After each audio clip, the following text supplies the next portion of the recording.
For this video, I decided I wanted to make a humanoid robot. And this robot would just be basically a regular human almost. But that's really it for that description. And I originally went through like 3 different phases for a neck, and this one is currently the second phase. This one was something more bendy, or more bent, but I eventually just straightened it out and then used that as the neck instead. So while rigging it, I can bend it in there instead of having to use the path to animate it in the future. And for the torso, I really went to my go-to torsos, which is a cube and some bendy stuff in the middle.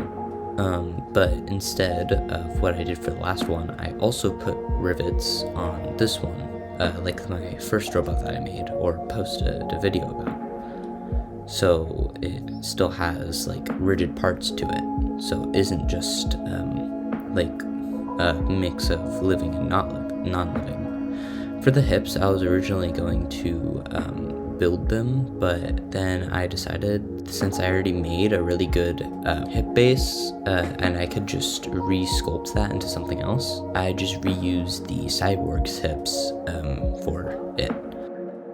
For the shoulders, I instead of making the shoulder connected to the upper arm, I actually made it 2 different parts. It did come back to me in the rigging section of this video, but overall it was pretty simple. And I decided to make them cubes instead of cylinders or something else I would usually do, because I just kind of wanted to do something a little bit different.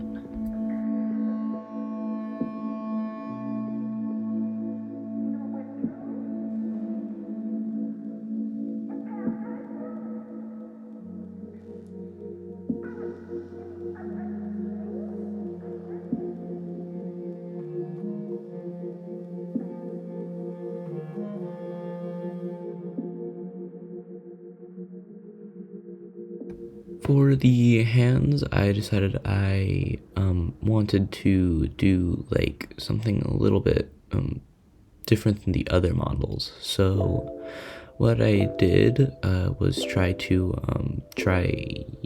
get a realistic or more realistic hand. Well, it's not realistic at all, but the thumb shape is more realistic than the last one that I made, because the last one that I made was just a copy of the finger shape.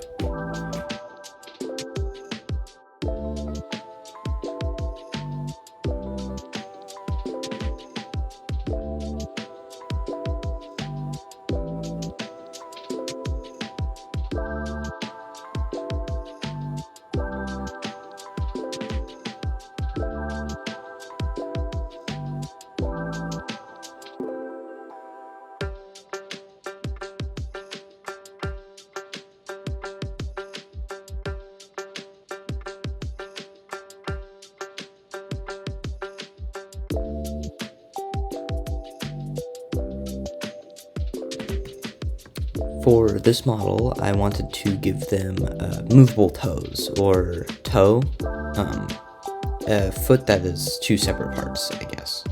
So I can get so if I go back to animate it, then I can fully move the toe up and down and use that for like a walk cycle or other movements, or just more realistic movements, I guess. And for the rig actually has 3 variations. This is the first variation. I started with making the shoulder blades different parts from the upper arm, and then I kind of just went through to make sure all of the mesh is actually connected to the bone first before setting up IKs.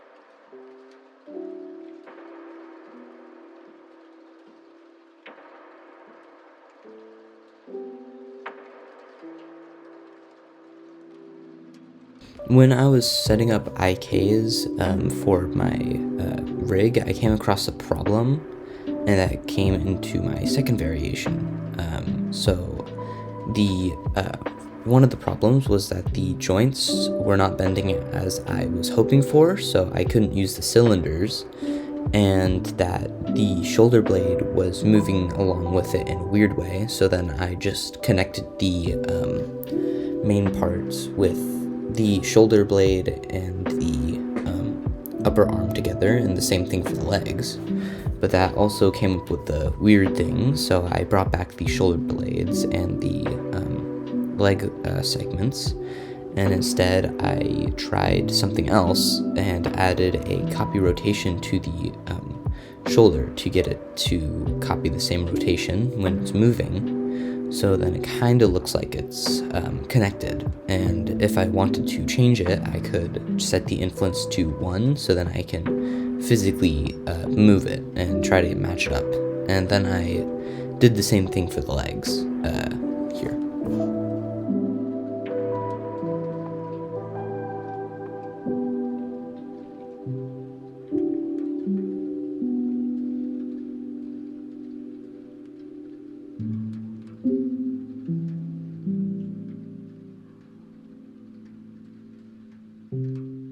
Since I was already doing a copy rotation, I thought I may as well take up a little bit of my time by doing copy rotations for the spine and for the neck. I was originally going to do it for the fingers, but it was taking a little while, and the fingers were not bending how I wanted them to. So I decided I wouldn't do that. And for the textures, I first went through and did a layout of where I want the colors to be, or which colors are going to be where. And I made 2 materials, the one for the inside of the robot, like the little parts that are less noticeable, like the joints and the other parts on the inside, and the rest is one continuous texture. And for texture, I decided I wanted it to be scratched and roughed, and like buffed out and other things, like it's been through a lot. So I searched up a YouTube tutorial, which I'll put the link in the description of, for the material to get it to look how I want it to, beaten out and worn.